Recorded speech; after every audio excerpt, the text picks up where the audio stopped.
Qu'est-ce qu'il se passe dans la tête d'un enfant quand il rompt brusquement avec sa terre natale? Aujourd'hui sur Academ, nous avons le plaisir de recevoir deux écrivains qui retracent chacun leur enfance juive algérienne, bouleversée par le cours de l'histoire. Deux récits où la parole de l'enfant s'entremêle avec le discours des adultes qu'ils sont devenus et où les différentes époques de leur vie se répondent dans une correspondance pleine de sens. Il s'agit du très beau texte de Marie-Claude Akiba Aigri, intitulé « L'enfant qui se taisait » et paru chez Gallimard au mois de septembre, et de l'initiatique « Enfant de l'entre-deux » de Marc Sadoun, sorti quant à lui chez Bouquin en décembre. Marie-Claude, bonjour. Bonjour. Marc, bonjour. Bonjour.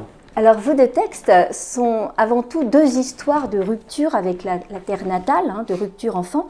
Alors, la première question, c'est à quel moment vous avez quitté l'Algérie, l'un et l'autre? Marc? Nous, plutôt que la plupart des enfants d'Algérie, en 1956, peu de temps après, au fond, le déclenchement des événements, c'était un départ qui était envisagé, qui était toujours là. Dans ma famille, on parlait toujours. Il y avait chez mon père, je ne sais pas pour quelle raison, la certitude que c'était fichu, que de toute façon l'issue était écrite. Voilà. Il a perçu ça dès le début et qu'il n'y avait plus aucun espoir de rester en Algérie. D'accord. Et vous, Marie-Claude, votre père avait anticipé ou pas? Mon père avait anticipé, peut-être pas l'indépendance et l'impossibilité de retourner en Algérie, mais il avait anticipé le départ, puisque mon père avait le projet de nous installer tous en Israël. Donc le départ, c'était Israël. Et le départ d'Algérie, nous l'avons donc, a été reporté fin 1963. Pourquoi est-ce que ça a été reporté comme Parce que mon père a été enlevé en juillet 62. Oui. Donc nous sommes restés, ma mère et moi, pour les recherches de juillet 62 à décembre 63. Mais en fait, il a été enlevé parce qu'il voulait aller voter, c'est ça? Il a été enlevé lorsqu'il a été voté. C'était déjà une période où les Européens avaient commencé à partir. L'armée était encore présente dans les villages en Algérie. Mais c'était une période où il y a eu des changements dans ce qu'on appelait les wilayas.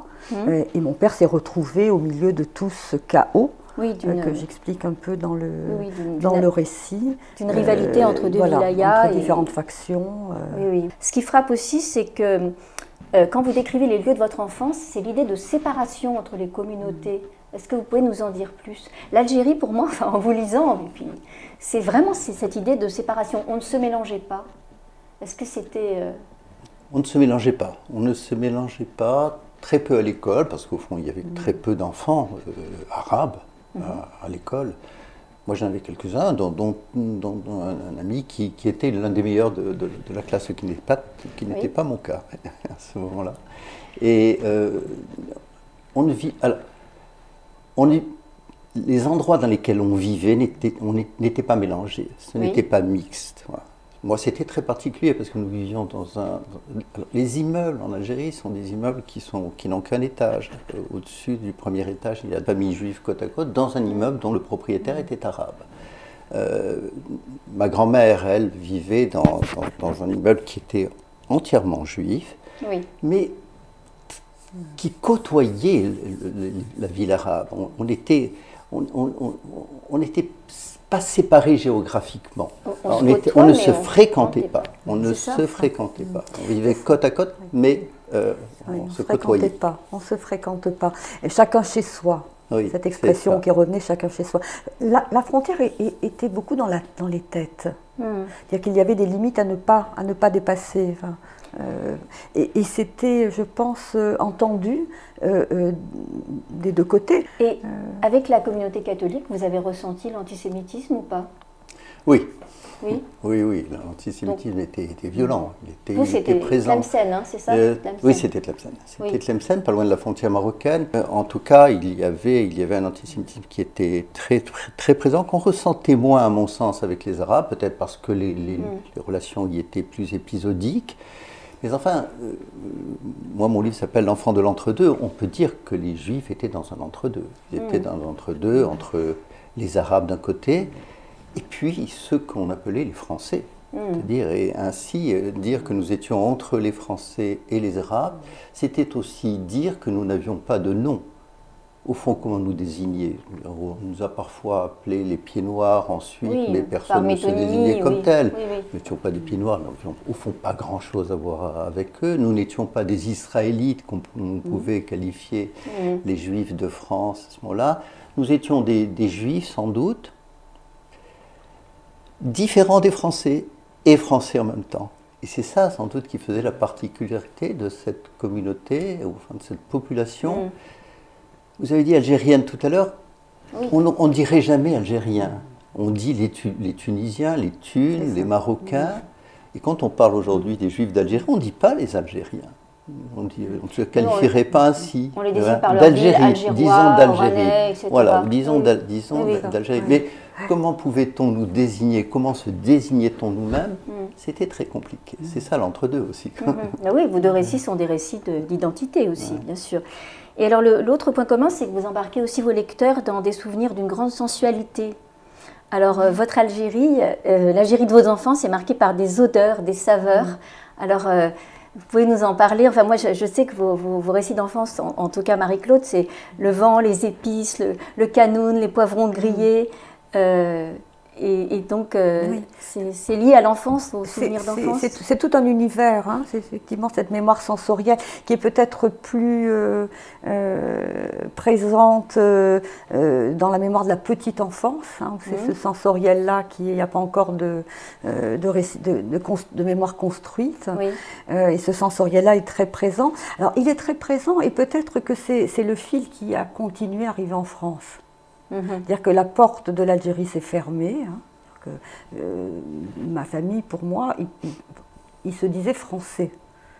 Du côté de votre mère? Du côté des deux. Enfin, des deux côtés. Au niveau du langage, il y avait l'arabité était chassée. Hein, il y a quelque chose comme ça, était effacée, voire même un peu interdite, un peu clandestine. Hein, et donc, il fallait être même plus français que les Français. Oui, bien sûr. Les prénoms étaient des prénoms français. On ne fréquentait pas les Français. Ma mère disait c'était chacun chez soi pour les Français également. Mais en même temps, on ne parlait pas d'antisémitisme dans le sens où on nous apprenait à être français et à ne pas montrer qu'on était juif. Donc finalement, je garde ça. C'est après, lorsqu'on m'a parlé de l'antisémitisme, c'est lorsque ma mère a commencé à parler et elle a parlé de la période de Vichy. Et elle disait, les Français ont fait du mal aux Juifs. Hein. Et il a fallu un moment pour qu'elle le fasse. Mais elle ne parlait pas des Français de France qui étaient, des Français qui cherchaient en fait à imiter d'une certaine manière. Hein. Et donc, les souvenirs sont sensoriels. En fait. Donc les souvenirs sont sensoriels et ce qui est resté de ce sensoriel-là, de ces goûts, de cette cuisine, de ces odeurs dont je reparle, de la chaleur du soleil, enfin, de toute cette aussi du visuel, c'est ce que les familles juives, en tout cas ma famille, a continué de vivre à l'intérieur de la maison. Par le biais de la cuisine. Par le biais de la cuisine, par le biais des... Vous parlez même de l'âcreté des petits pois crus pour Pessard. Enfin, moi, ça m'a rappelé aussi des souvenirs personnels. Et ça continuait. Ça ne s'est jamais arrêté. Et c'était vraiment une espèce de sas comme ça, qui fait protecteur, et qui fait que du coup, ce sensoriel-là, c'est là où la rupture ne s'est pas faite, je dirais. Voilà. Il y a un arrachement, et puis cette continuité-là. Encore un point commun. Alors, qui dit enfant dit père, donc vous avez l'importance de la figure du père, bien sûr, mais dit aussi mère. Et dans les deux cas, sans que vous vous soyez donné le mot, ce qui est très frappant, c'est que la sensualité maternelle s'incarne moins dans vos mères respectives que dans deux mauresques. Vous avez chacun, en fait, une référence à ce que vous appelez des mauresques. Alors, chez vous, c'est Khadra, et chez vous, c'est Mimouna. Oui, moi, ce qui m'a intéressée par rapport à cette figure, vous disiez Khadra, il y a deux personnages arabes, pour faire court, qui reviennent, c'est Khadra et Mokhtar. Et ces deux personnages qui qui révèle la possibilité d'avoir eu des relations personnelles quasi intimes, amicales, sororales ou fraternelles dans ce monde-là. Et ça m'a beaucoup intéressée de faire ressortir cette... c'est-à-dire qu'il y a eu cette fermeture après. Voilà, le monde arabe, c'était le monde de l'Algérie, il ne fallait pas y toucher, hein, c'était très séparé. L'Algérie s'est fermée après l'arrivée en France. Et il y avait ces personnages-là, moi, qui étaient très présents, leur nom, et par la suite, l'évocation qu'en faisait ma mère. Et là, je me suis dit, il y a quelque chose qui fait que l'histoire, le choix du côté de l'histoire avait eu lieu pour la plupart, mais c'était au détriment de ce qui s'était créé, tissé, oui, bien sûr. dans les liens d'amitié, pour ceux qui sont nés là-bas. Enfin, oui, ça me paraissait très intéressant. Quand je dis au-delà des castes, au-delà des classes sociales, au-delà des ethnies. Enfin, effectivement, il y a ces relations d'exception et d'une grande profondeur. Et puis une sensibilité partagée aussi. Lorsque vous êtes partis, lorsque nous sommes retournés, on entendait cette phrase, vous êtes partis, et puis c'est le vide. Oui, il y a un vieux monsieur qui dit « khalas ». Khalas. C'est terminé, en fait. Voilà. Donc ils ont conscience du vide. Dans votre récit aussi, Marie-Claude, donc c'est une enfant qui se tait, qui se mord les lèvres en permanence. Et cet enfant a littéralement bu la peur et la violence ambiante, et pas seulement celle liée à la disparition brutale du père. En fait, cette violence revient comme un leitmotiv, cette peur. On a l'impression que votre Algérie porte la violence dans ses entrailles. Que c'est d'abord une terre de violence. Alors, je suis née dans l'histoire de la guerre d'Algérie. Donc je n'ai pas connu cette période heureuse. Qui était encore là, parce qu'il y avait cette insouciance, on construisait des maisons, on continuait à faire des fêtes, mais il y avait quand même en arrière-plan cette guerre et le désaveu de cette guerre tout en même temps, pour pouvoir continuer à... Et donc l'enfant que vous étiez ressentait la violence, c'est ça? La violence, je l'ai retrouvée, c'est très curieux, parce que je l'avais oubliée. La violence des mois de recherche où j'étais avec ma mère dans le corps à corps maternel, à chercher votre père, dans des endroits qui étaient des périodes qui étaient des périodes dangereuses. Je l'avais complètement refoulé jusque lorsque j'avais 24 ans, 25 ans, que je suis retournée là-bas 20 ans après. C'est ça, oui. Je l'avais complètement refoulé, je l'ai retrouvé dans le silence et dans la peur dans les yeux des gens lorsqu'ils parlaient de ce qu'il s'était passé ou qu'ils ne parlaient pas de ce qu'il s'était passé. Donc c'est comme si qu'encore 20 ans après, il y avait encore du danger, de la peur, de la honte d'avoir laissé faire des choses. Et ça m'a révélé mes propres peurs, je dirais. Bien sûr, et vos que je n'identifiais pas véritablement jusque-là. Et vous, Marc, cette violence, je trouve qu'elle est moins présente dans votre oui, récit. parce que nous sommes partis, comme on le disait tout à l'heure, plus tôt, dès 1956. Ce qui détermine le départ, c'est la remobilisation, si je peux dire, parce que les Juifs d'Algérie ont connu ça, c'est-à-dire ils ont connu la guerre, mon père a connu la guerre évidemment 39-40, il a été mobilisé, il a été remobilisé en 1943, la campagne d'Italie, la campagne de France, et moi je suis né pendant son absence. Et puis, il y a eu ensuite la guerre d'Algérie. Et donc, à un moment, on remobilise pour ce que l'on appelait la territoriale. Et donc, l'idée de remettre à nouveau un uniforme était insupportable. Mon père n'était pas très vieux, mais il n'était plus non plus très jeune. Il était dans l'entre-deux âges quand on a une quarantaine d'années. Et donc, c'est ce qui va déterminer le départ. Et moi, j'ai connu, au fond, la violence entre 54 et 56. Mais la violence, c'est celle de la Toussaint, 54, bien entendu. Et ensuite, vous savez, comme le disait Marie-Claude à l'instant, tout rentre dans l'ordre. Tout rentre dans l'ordre. On fait comme si rien ne s'était passé. On construit, on élabore des projets. Et au fond, on peut dire que la majorité des Juifs qui sont là depuis plusieurs siècles sont convaincus qu'ils ne partiront jamais. Voilà. Donc le cas de notre famille, de mon père, nous partons avec mes grands-parents, avec qui eux n'ont jamais quitté l'Algérie, et qui parlent français, mais enfin dont la langue vernaculaire est l'arabe. Bon, ils partent. Mais les autres, non. Alors eux vont connaître cette violence. Donc ce qui fait que moi, elle n'était pas très présente. Il n'y avait pas une manière d'être, un regard sur vous que vous sentiez violent? Non, pas vraiment. Comme je le dis dans le livre, nous habitions à la limite du Bélik, donc du chouk, comme on dirait en Israël. Donc on est à la limite du Bélik. Alors le Bélik, c'est la ville arabe. Donc, et pour aller, par exemple, de chez nous à chez mes grands-parents, c'était quand même le passage, le lieu où nous allions le plus souvent. On pouvait passer soit par le quartier français, par la place des Victoires, le nom est évidemment lui convient bien, soit par le Bélik. Mais moi, nous passions par le Bélik. Le marché était en bas, le marché était un marché arabe, la mosquée était en face de nous. La voix familière, c'est celle du muezzin qui rythme nos journées. Donc il n'y avait pas de peur, mais tout de même, fais quand même attention, essaie plutôt de passer par là. Voilà. Oui, c'était... Sois prudent. Poser la question à quel moment il y a une méfiance, quelque chose du côté de la méfiance qui s'est installée. Essayer de revenir en arrière, parce que c'est pas seulement 54, ça a commencé avant. Oui, bien sûr.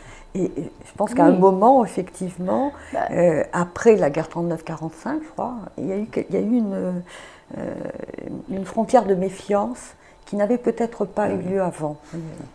Alors maintenant, enfin, comment vous avez abordé la France? Est-ce que l'arrivée en France a été un synonyme de liberté? Alors, l'arrivée en France, un premier temps, c'était, on ne reste pas très loin d'Alger, parce qu'il y avait toujours l'espoir de retourner chercher mon père. Donc nous n'avons pas été en Israël, nous ne sommes pas montés, comme on dit à Paris, quand on est de Marseille. Et nous sommes restés à Marseille parce qu'il y avait le port. C'est ça. Voilà, donc ça c'était la France, et c'était le début de l'oubli. Pour moi, c'était l'intérieur de la maison, c'était le silence. Oui. Parce que évoquer la possibilité que la disparition ce soit la mort, c'était enlever l'espoir. Donc c'était le silence, c'était les blessures cachées, et l'extérieur, c'était Marseille, les quartiers, les jeux, c'était l'enfance. L'enfance où il n'y avait pas de bombes, l'enfance où il n'y avait pas de pendus dans la rue, l'enfance où il n'y avait pas à se cacher, c'était l'enfance. Ça c'était le début. Et il y avait la prise de conscience, il y avait une petite pointe d'accent. Petite pointe parce que c'est très étrange, autant les générations d'aujourd'hui séfarades, vous avez remarqué les jeunes entre 20 et 40 ans ont un accent, qui est un pied noir, je dirais, voilà, un accent des banlieues, un accent espèce de synthèse. Oui, et très curieusement, mes grands-mères, mes tantes, ma mère n'ont jamais eu d'accent. Alors, c'était se retrouver à l'école et puis se rendre compte qu'on ne prononce pas bien les différents O, les différents E, fermés, ouverts, fautes. Voilà. Mais qu'il fallait continuer à parler français, qu'on avait bien déjà appris. Et pour vous, Marc, la France Mais la France, c'est la liberté. C'est le sandwich au jambon beurre dans lequel vous croquez. C'est la liberté, c'est ne plus pas être sous le regard, c'est très curieusement, enfin en tout cas dans mon esprit d'enfant, c'est la lumière. C'est-à-dire que ce n'est pas la lumière du soleil, c'est pas la lumière qui écrase, en particulier au moment de la sieste, mais c'est la lumière des néons, c'est l'espace, c'est le lieu où on peut tout faire. Hein, c'est le lieu où on peut tout faire. C'est aussi parce que peut-être mon père l'évoquait ainsi quand il en parlait, quand il était venu en France, mais il disait toujours qu'il dansait toujours. Voilà. Il travaillait, puis entre midi et 2, il allait danser, et puis le soir, il allait danser. Donc en France, on peut danser, on peut manger du jambon beurre. Quelle horreur. Oui, on peut transgresser. Voilà, c'est le lieu de la transgression. Quand vous êtes dans une ville, je ne sais pas dans un petit village, mais dans une ville, tout se voit. Et finalement, est-ce que vous êtes restés les enfants que vous étiez ou pas? Est-ce que vous vous sentez les enfants que vous étiez? Parce que les deux, l'un comme l'autre, vous avez titré l'enfant. Qu'est-ce qui reste de l'enfant que vous étiez? C'est une grande question. Il y a l'enfant qui se taisait, mais il y a aussi cette porte qui est fermée. Cette porte qui est fermée, avec peut-être, oui, glané du côté de ma génération, l'idée d'avoir quelque chose d'un juif arabe et d'être proche et de rechercher quelque chose dans du côté de l'algérien, enfin quelque chose comme ça, de partageable, peut-être, mais c'est théorique. Oui. Mais je m'aperçois quand même qu'il y a quelque chose qui est... oui, il y a un non-retour. Oui, et je ne cherche pas de clé pour ouvrir des portes qui sont fermées, mais qui sont vraiment définitivement fermées. Ça, d'où le livre. En tout cas, alors à lire de magnifiques récits, enfin un roman, un récit, L'enfant de l'entre-deux, Marc Sadoun, L'enfant qui se taisait de Marie-Claude Akiba-Aigri, et puis à signaler qui va paraître le 16 mars 22, prochain 7 mars, Le silence et le bruit, l'Algérie 1962, l'été où ma famille a disparu, de Hélène Cohen chez Stock, et qui traite de cette violence et du même thème. Merci.